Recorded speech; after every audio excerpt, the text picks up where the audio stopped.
में एक सर ने फ़ोन किया था कलम्बोली रोड पाली से, उनका एसी है डाइकिंग का। डाइकिंग का एसी क्या होता है कि सर ने बताया कि मेरा एसी चालू होता है और अचानक से आउटडोर का कंप्रेसर गूं से आवाज़ करता है, बंद हो जाता है। तो अब ऐसा करो, आप एक कैपेसिटर लेके आओ, और हमें तो अंदाज़ा है पूरा कि कैपेसिटर का प्रॉब्लम है। तो हम यहाँ पे कैपेसिटर ले लिए हैं। ये मेरा 40 का कैपेसिटर है, ये 45 2 का है। तो हम 2 कैपेसिटर यहाँ पे ले लिए। अभी हम चलते हैं सर के घर पे, चेक करते हैं एसी में है क्या। यही वो सोसाइटी है जिसमें मैं काम करने वाला हूँ। अभी हम जा रहे हैं अंदर। यहाँ पे वॉचमैन साहब बैठते हैं जो कि एंट्री करते हैं। यहाँ पे सर है मेरा, ये एंट्री किए हैं। अभी हम जाने वाले कस्टमर के घर पे, ठीक है। अभी हम जैसे ही आ गए सर के घर पे, देखिए ये हॉल का एसी डाइकिंग का है, 1.5 1.5 टन का एसी है। अभी हमें रिमोट यहाँ पे मिल गया है। हमने एसी को जैसे ही स्टार्ट किया, देखो हमारा आहिस्ते आहिस्ते स्विंग पट्टी ओपन होगा। अभी हमारा स्विंग पट्टी खुल गया। अभी हमें 4 मिनट तक वेट करना है। इस पर्दे के पीछे ही आउटडोर लगा है, तो हमें आउटडोर में देखना है कि आवाज़ किस तरीके से आ रहा है। जो कि कस्टमर ने फील किया कि हमें गूं गूं गूं करके आवाज़ आया, तो कस्टमर समझ गया कि कैपेसिटर का प्रॉब्लम है। इसी तरीके से आपको भी क्रिएट करना है कि हमारे एसी में हो क्या रहा है। आपको भी इतनी जानकारी लेना है जो कि टेक्नीशियन की भी आसानी होगा और आपका कम से कम खर्चे में काम भी हो जाएगा। देख सकते हैं हमारा जैसे एसी चालू हुआ है। अभी मैं आपको आवाज़ सुनाने वाला हूँ। अभी आवाज़ यहाँ से दूर से कम आ रहा है, मोबाइल को और नज़दीक करता हूँ।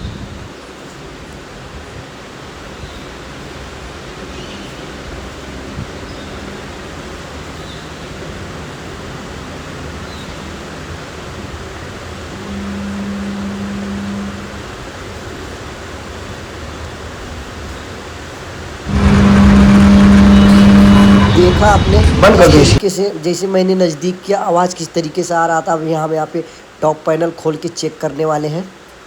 100% कैपेसिटर गया है। कस्टमर का डाउटफुल एकदम सही था कैपेसिटर पे। कैपेसिटर जब भी हमें सर ने कॉल करके बोला था कि कैपेसिटर लेके आना, उसी टाइम पे हमने सर को बोल दिया था, सर कैपेसिटर और लेबर चार्ज मिला के आपका 1450 रुपया टोटल आएगा खर्चा।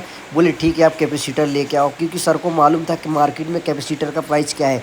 अगर आपके घर का एसी का कैपेसिटर ख़राब है, अगर कोई आपसे 400 से 500 रुपये में कैपेसिटर चेंज करता है 600 से 700 में, वो आपके साथ झोल कर रहा है। आप इतना खुश नहीं होना कि वो आपको डिस्काउंट करके दे रहा है, क्योंकि वो कहीं ना कहीं से आपसे पैसा निकाल लेगा। या तो बोलेगा सर आपके कैपेसिटर के साथ मोटर भी गया है, या बोलेगा सर इसमें गैस थोड़ा कम है, आपको गैस भी टॉपअप करना पड़ेगा। क्योंकि इस तरीके के मामले बहुत सारे आ रहे हैं। कस्टमर के एसी में गैस प्रॉपर रहता है, फिर भी टेक्नीशियन बोलता है गैस टॉपअप है, क्योंकि वो कम रेट में आपने उसको डिस्काउंट इतना मांग लिया, तो ना कहीं से अपना पैसा तो निकालेगा ही। इसी तरीके से टेक्नीशियन झूठ बोल के आपसे एक डबल पैसा निकालता है, डबल।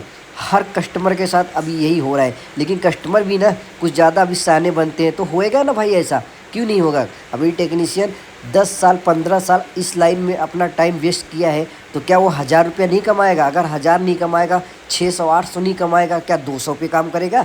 वो लेबर नहीं है भाई, वो टेक्नीशियन है। अगर आप टेक्नीशियन हो तो आपके एरिए में कैपेसिटर का लेबर के चार्ज प्राइस क्या है 1.5 टन का? और अगर आप कस्टमर हो तो आप कितने रुपए में कम से कम में कराए हो, हमें कमेंट करके ज़रूर बताना। हाँ, ये बात ज़रूर सुन लो, जो कम रेट में कैपेसिटर चेंज कराते हैं ना, उनके लिए मैं बताने वाला हूँ हकीकत। जो कस्टमर कम पैसे में टेक्नीशियन से कैपेसिटर चेंज कराते हैं और खुश हो जाते हैं, वो हमारी बात को गांठ मार के रख ले। 100% वो आपके साथ टेक्नीशियन फ्रॉड करता है, क्योंकि कम पैसे में काम करने वाला ना, वो या तो गैस टॉपअप करेगा, या तो मोटर का कुछ ना कुछ इशू बता के आपको डबल ट्रिबल पैसा लेके जाते हैं। आप तो एक तरफ से डिस्काउंट कराते हैं, दूसरी तरफ से टेक्नीशियन काट लेता है, क्योंकि उसमें मालूम नहीं पड़ता है कि एसी में हमारे प्रॉब्लम फॉल्ट क्या क्या है। और इसी तरीके से मार्केट में कुछ टेक्नीशियन है जो झूठ बोल के पैसा वसूलते हैं, और कस्टमर खुश रहते हैं यार, बोलते हैं हमारा तो कम पैसे में काम होता है। कंप्लीट हो गया है। अभी 4 मिनट लगेगा आउटडोर चालू होने में। हमने इंडोर को चालू कर दिया है। अब जैसे आउटडोर चालू होगा आवाज़ आएगा।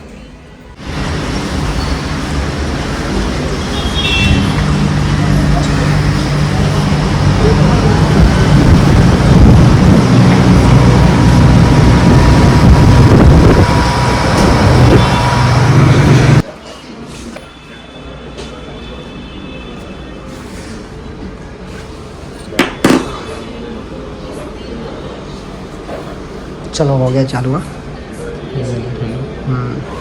पर ठंडा हवा में चेक करता हूँ, बना लो ठंडा हवा चेक करता हूँ।